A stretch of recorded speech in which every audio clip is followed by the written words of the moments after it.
Every time I come on the video, the guinea come out and they get loud.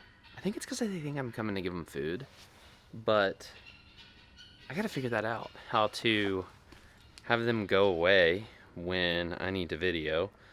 Especially with this microphone that I have here. It's got a front mic and a back mic, so it picks up on everything, which I need for when I turn to show you guys stuff. But now you hear guinea. Maybe they'll stop. We'll see. Another thing, I think I need like a tougher jacket for the winter, because I was building some stuff that I'm going to show you here yesterday, and I almost poked a hole in this.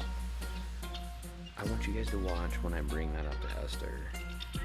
Just watch her response, okay? She thinks I have too many jackets as it is. She's probably not wrong. I have jackets like I have shoes, but they're so good. They're great. Plus you gotta have some for when you get fat and when you get skinny. So, just watch.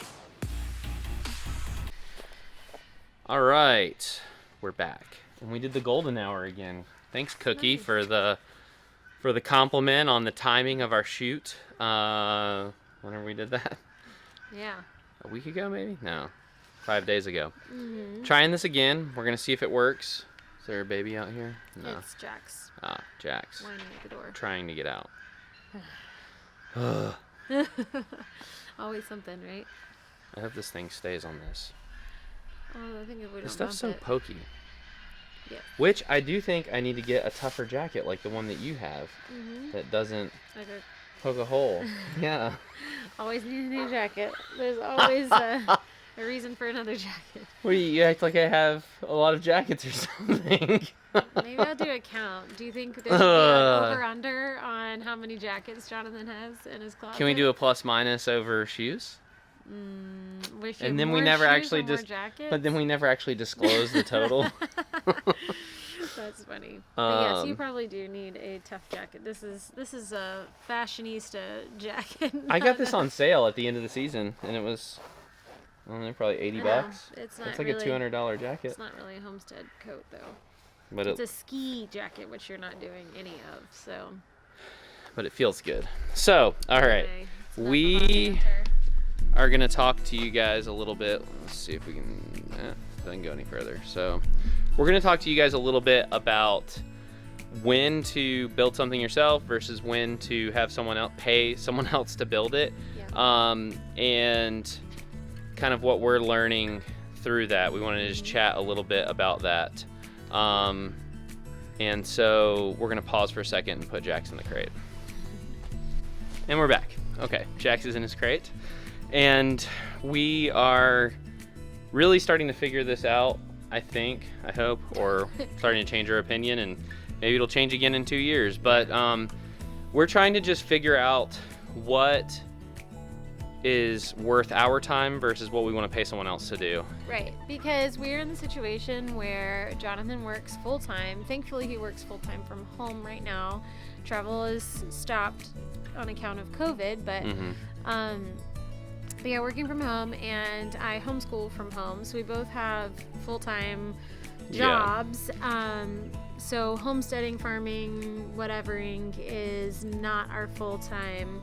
It's not our full-time thing. No. And we have 5 wonderful children, and so a lot of our time is invested in getting them the skills that they need. And so if we're doing things, it's often incorporating them into the process. And if we're learning something for the first time, it just is really cumbersome we're not going to be like super speedy or efficient with pumping something out.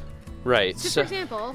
So we have 2 examples today to kind of talk through. No, but hold on. I got this. No, I'm going to show it in a know. minute if you just give me a second. Well, but I just segued you. You didn't segue, because I was doing the segue and then you just interrupted me, and so now we have a minute and a half. Oh my gosh. Is what you want to do. Let me make this point. You can edit me out later if you don't like it. I was gonna make the point. See, children have been involved in these projects. See right here? We've got evidence right there. But what we also have is, like, for example, I did a big push on getting these chickshaws put together. So these are 4 chickshaws. We thought it would be more efficient to do 4 at a time instead of 1 at a time. Mm-hmm. One's for a neighbor. One's for our neighbor. We're working together with a neighbor. So Jonathan did the base frame and the wire along with the neighbor. And then the kids and I came back behind and we put in these roosting bars and the legs on them and put in the bracing for the legs. We haven't even finished the bracing for the legs. But the point is that we actually spent a really long time trying to put these things together. When did you start this? It's been a couple months. It's been several months since we started. But we had extenuating circumstances. Tons of setbacks and things like that. So these are not even close to finished yet. No. But we've made progress. And look, the kids learned how to use the impact drivers and, got to, they learned the orientation. Like this is, the long end is going to be parallel. We talked about parallel and perpendicular. So we got to accomplish part of our goals, which is equipping our kids and giving them the experience that they need to do this. But we did not get a finished chicken coop out of this in a timely fashion. And one other component that we have here is cost. So right now is a little bit unusual in that labor costs are, or not labor costs, material. One unusual thing that we have right now is that material costs are unusually high. So, to go buy cedar or even pressure treated lumber, one, it's difficult to find, but two, it's expensive. Prices have gone up significantly. And so if you can find a place to buy your lumber, which we have found some great resources.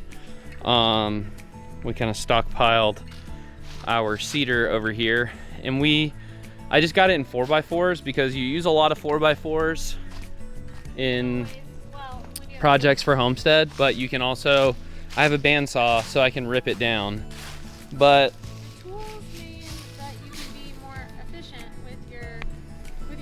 right? Because we have the bandsaw and we have the chop saw, and so because of that you can turn the 4x4s into the pieces 2x4s or 2x2s, 1x1s, 2x2s, whatever, and so that way you don't have to buy precisely the sizes of wood you need. You can just create them yourself. So the tools, I think, really help. They do help. Yeah, tools, having a contact for lumber, that helps with material costs. But then the other component is, she's gonna go see the dogs and the goats. The other component is labor costs. And I think what I'm seeing right now, to find someone who has enough experience in carpentry to do this, but like not enough to be commanding crazy prices, it's like $20 to $25 an hour. Those chickshaws, I would estimate, have approximately, ignore all of our Christmas boxes over here. Zoom in a little bit so you can't see it. The chickshaws probably have 3 hours a piece, maybe. Yeah, 3 hours a piece, maybe 4. For math's sake, let's guess 4. So there's an additional $100 labor expense on these chickshaws. The materials on these chickshaws primarily is going to be built up into the wood and the wheels. The wheels are bought from not Harbor Freight,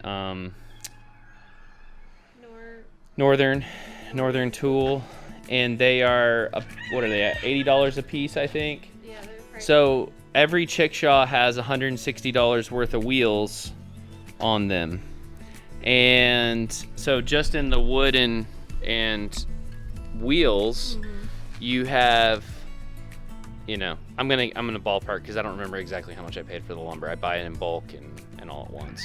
Call it $550 to $600 a piece just in material.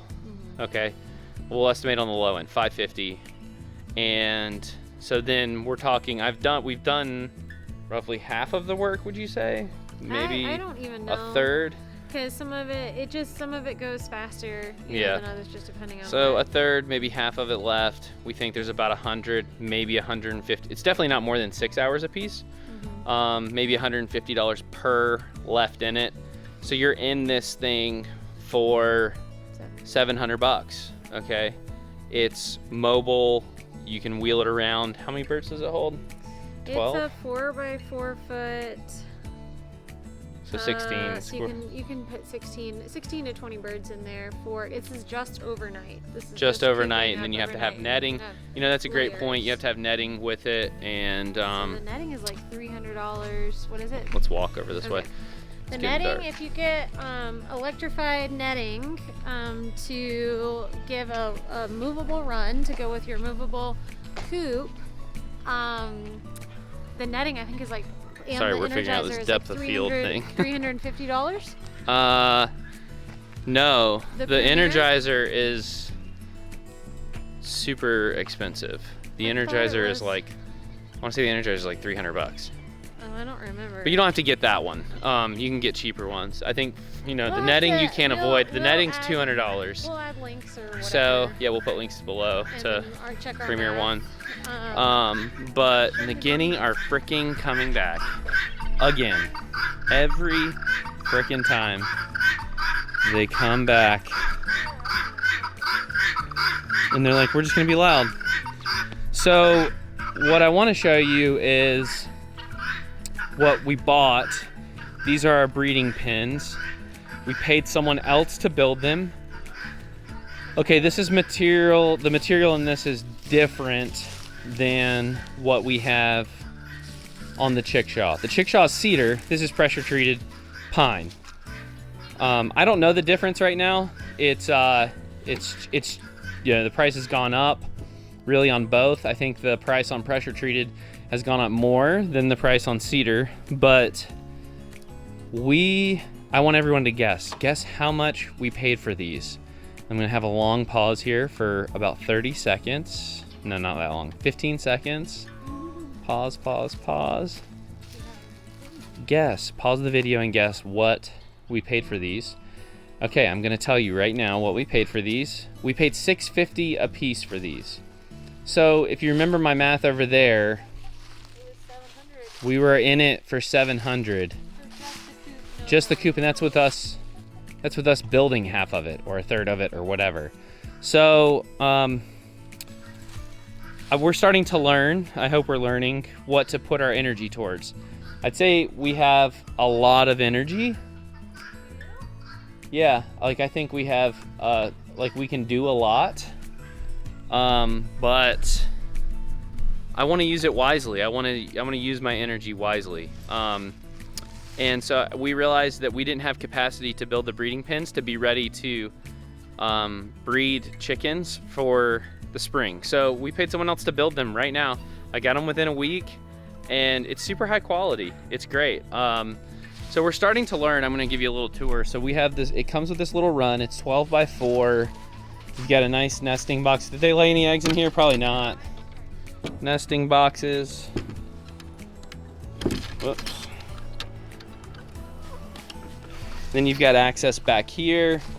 This is nice for cleaning out. She's in there, ready to, she's like, you're not catching me today. I don't need to catch you today. I caught you yesterday and put you in here. Nice little access. This is a flower box, which we'll probably move this one because it's not useful on this side. It doesn't get any sun. But I feel like we're learning when to build ourselves and when to... Well, there's also a timing aspect to this as well, because why would we invest in this right now is because there's a timing to this. We're gonna set this down. My arm is getting tired. I would like... Yeah, sorry. Okay. So there's a timing aspect to this as well, and that is if we get our breeders set in here, Yes. then we can start pulling eggs in a week. We can set eggs. We're actually hoping that this will be, another income stream, because for me, what I'd like is we don't want our energy to be spread out all over this place. Right. We want to be really streamlined with our energy. So if we're really enjoying our chickens, we love hatching the chickens. We really love, having our own eggs and all of this stuff. We are enjoying this Right. process. And so what we want to invest in the process so that we can help other people do this too. Because part of it, we like the camaraderie, we like the teaching part of it. And also let it bring us a blessing on the flip side with another income stream. We're diversifying those income streams, and so I don't know. This is a test. But I think that for me it's worth it because I already am putting my energy into eggs and chickens, and so I just want to be able to capitalize on that and let it go the full way. So plus we talked a little bit about sustainability in the video the other day, and part of being sustainable is to have your own flocks that you're able to reproduce, and you're able to use them to continue being your laying flock, because chickens don't lay eggs forever. Not forever. And so at some point, our first batch that we got at this point, approaching 2 years. Yeah, we're approaching 2 years ago. They're gonna probably start to slow down on their egg production in another year. So we have to be planning for a year from now, and we want to have chickens that are laying so that we reproduce their eggs. We're replacing their egg production right away, and we're not having to wait. Oh man, I wish you guys had been around for when we first hatched the chickens. It felt like an eternity. And I'm like, why are we feeding them all this food and they're not giving us any food? And then finally when the eggs came, you realize like, oh man, it's so awesome being able to like have your own eggs. I need eggs, I'm gonna go out and get some from the coop. So but it is super valuable. It's not instantaneous. Like it's not, I think it's funny how some people will come to us and they'll say, I want a laying hen. And you're like, do you understand what blood, sweat, and tears go into a laying hen? It's like 5 or 6 months of every single day, feeding and cooping back up and making sure, that they're okay, and experiencing some losses. There are predators. There are things that happen, and so I think that was one of them in there. So it's not nothing, but it makes your eggs valuable. It makes your experience, everything is valuable, and so we want to share that value, but we also, we want the things that we love and enjoy doing to all, so you're not doing a thing to make money, doing a thing to have eggs, doing a thing to have a pet, but you're just kind of streamlining your goals so that you're enjoying the beauty of these animals, you're enjoying the generosity that they, lend towards us, and that, we can just kind of put this all together. So anyway, that's the theory behind the things, but that's why we chose to do these instead of, we could have put these birds in the chickshaws that we haven't finished over there, but like in a month, and then we or even if we just said, hey, we're gonna do that this week while Jonathan's off for New Year's. Right. Well, but then I'm smoking ribs today, and I enjoy doing that. Like I like sitting outside and I honestly, like, now is my time. Like, I am gonna have to do my intensive school planning this week, and so I don't really have. Now is when I need to lean on him to take care of the kids in the household so that I can do my school planning. And so it's just, you have to kind of give and take. And so that's something we're learning. I'd say we're definitively not good at it yet. But we're figuring it out, and I think this is a step forward for us in figuring out how to manage our time and manage our finances well. I think this was a great use of our money, and I'm really excited about it. And to throw one other concept in here, really figuring out what we want to use our time for, because we only have a finite amount of time. My job is super demanding. I work from home, so there's like an elevation of demand in that sense, because you're always available, always available. And so for us, we want to make sure we're using our time wisely. I had a conversation yesterday with a friend who's a philosopher. Maybe we'll bring him on for a video to talk about this, but really starting to this year, 2020, I feel like we're learning that like life is really short, no matter how long your life is. Like if your life is 20 years, if your life is 80 years, like those are so short, especially in the concept of it, within the concept of eternity. And so like we want to be doing things that we're not going to be able to do in eternity here now, and things that we enjoy and things that that we like doing. And so I understand that there will be things that we do have to do that are painful and difficult and challenging, but when given the option, I think what I'm learning is that I want to make sure I am investing in the things that I enjoy doing and that I want to pass along. So well, that's and something part of that it's the water's working. is working. The water was empty, and I was like, well, that stinks. I think it just got It's a massive water, so I was surprised they had 5 gallons of water today. I was going to say something I continue to mull over that we just have talked about, you know, it just keeps coming back up, is that I don't remember whose quote this is. Is this Aquinas? I don't know. Is it from a creed? Anyway, I don't know. I don't know. I haven't heard it yet, so I don't know. That the chief end of man is to glorify God and to enjoy Him forever. Somebody tell me where that came from. It's from somewhere old. I don't know. The chief end of man. I want to know what it is now.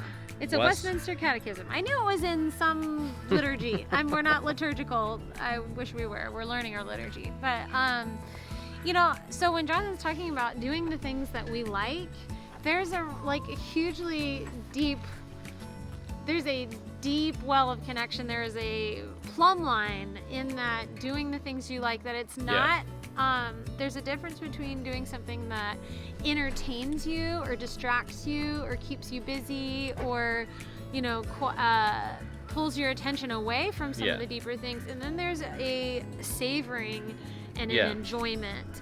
And to me, that's what I mean. I know that's what you mean. Savory and enjoyment. I should have used those words. Savoring and enjoyment. Next time I'll bring my thesaurus. But I do think that what you like matters. What you like really matters, and it matters because there's something about knowing God's heart that comes when we are engaging with something that we enjoy. Yeah, totally. Like actually, you know, so when I am enjoying these chickens, I'm not just entertained or occupied. This is not about being occupied. I was like, are you getting attacked? She's lying. No, there's roosters hanging out and they like my ankles. They do. But it's not about being entertained or occupied or busy so that you forget about the human existence. Yes. You know, this is actually about savoring the existence, marveling at like, man, why are these chickens like this? And why is my relationship with them like this? And like, Lord, what did you have in mind? I'm more pondering why the guinea are like that. I really like the guineas. They make me really happy. So that is, to me, when it's what do you like, that is a profound, to me that's a profound journey of learning to savor and enjoy and to observe. And so we're on that journey. Sorry, I'm a little distracted. Give me a show. There are roosters. Sneaky roosters. They got really mad at me yesterday when I grabbed one of their ladies to put into the breeding pond. You're on their axe list, huh? They better be careful. I don't know how to work this camera. We switched cameras. So I'm learning. Oh, yeah. There you go. And there's our slack line that we need to install. You know, all the things. Always some projects. Is that all you wanted to say? So, You might be in zoomed conclusion, zoomed in? no, I zoomed out. Isn't our red logo pretty? It is. I like it. It's It's wild. That's wild. So anyway, I wanted to jump on and encourage you guys. If you do have the finances, I wanted to jump on and encourage you, if you do have the finances, to pay someone to do a job, especially now, like in COVID, when people need jobs. People need jobs. Pay someone to do the work for you if you can afford it, and find something else to do with your time that's more enjoyable to you if you don't enjoy the work that is in front of you. So making sure we pick our battles, pick the things that we need to do versus the things that we don't need to do, where we have to be involved or we don't have to be involved, is really important. So hope that encourages you guys and just lets you in a little bit on our process.